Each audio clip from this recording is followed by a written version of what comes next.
Millions of Canadians don't have access to the internet or cell phone service. A massive outage is affecting a number of Rogers services across the country, including a wide range of businesses that rely on the company. Natasha Fata is tracking this story for us. Tell us more, Natasha. Diane, it has been a headache for people right across the country. I'll give you a small sampling of what I had to go through this morning.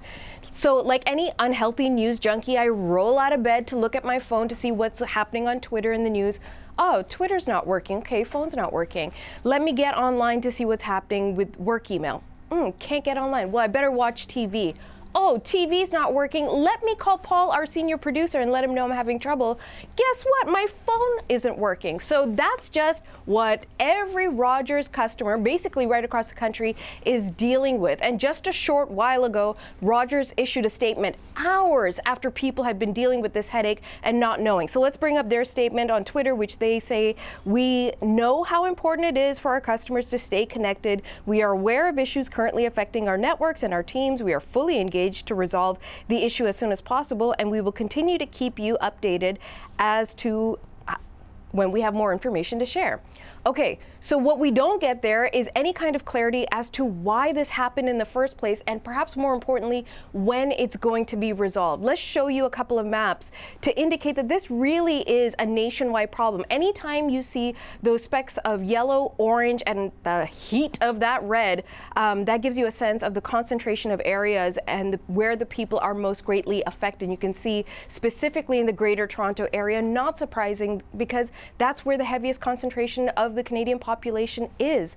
And so people there are frustrated, but it goes beyond individual frustration like mine, which I just described to you, Diane. The issue is we've got police services right across the country saying 911 calls are not getting through. In fact, the Toronto area police are telling people get to a landline. But if your landline is Rogers, that's not working either.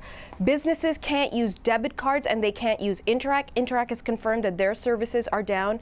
Transportation systems are having difficulty. Go Transit, Ottawa, Carleton area transportation has said they're having difficulty. And as if things weren't bad enough with air travel, Air Canada says our contact centers are currently experiencing technical issues. All of this connected to what's happening with Rogers. Hydro One providing power to so many people in Ontario. They are dealing with difficulty. So it really is a huge issue. And our team here at CBC News Network reached out to Rogers to do an interview, and they sent us right back to that tweet that I just read to you. So there is a lot of frustration out there. People don't know when they're going to get back on track, especially if they're working from home. They can't do their work. So there's going to be lots to follow up on over the course of the day. Absolutely. All right. Thank you so much, Natasha. You're welcome. That's Natasha Fata in Toronto. For more on this story, Ritesh Kotak is a cybersecurity consultant and a technology expert. He joins us now from Toronto. So, Ritesh, just chaos, it seems, for many people, Rogers customers. How concerned are you? Well, I guess I am concerned because of our reliance on internet connectivity or just on the big telcos. Because here's the thing, your phone is down, your email is down, but also small businesses as they open up, they can't accept payments because point of sales terminals are down, and this is going to have a widespread impact on individuals and businesses from coast to coast to coast. I'm wondering about any really critical issues. You know, we're hearing about banking problems. Air Canada is having difficulties. You know, is there anything where anyone's going to be in danger? I mean, yes, of course, we mentioned 911. Is there anything else that you would see as being really critical in terms of having that internet connectivity? So let's just think about what's actually connected to the internet. Essentially anything with a SIM card or a Wi-Fi connection. And this includes medical devices. I know people use it to connect with their doctors as well.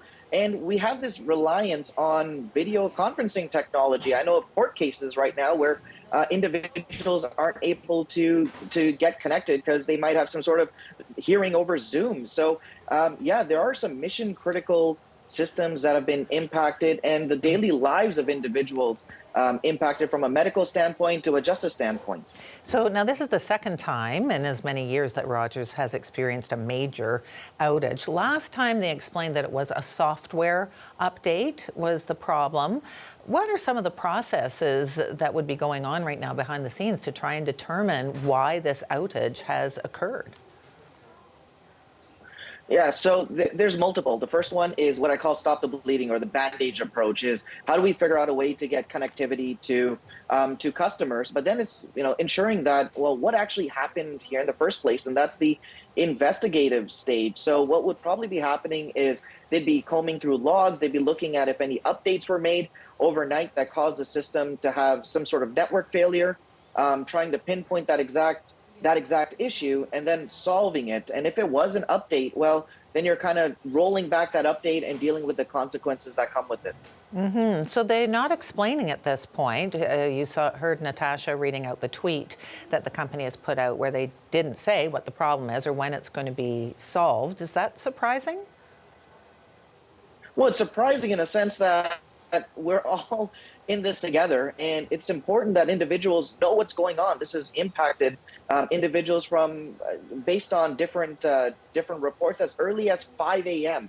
So from 5 a.m., individuals have not been able to get connected. So Rogers has had time to at least come out with something much more substantive to let us know what's going on and when services could possibly be resolved, but maybe realistically, they might not even know themselves. Yeah, I mean, you raised this question of, are we too reliant on the internet? It's so true. I mean, I use it even to navigate my way to work, a little app that tells me where's the traffic and, how can I get fastest from A to B, and looking up phone numbers, like you name it. We just are using the internet all the time.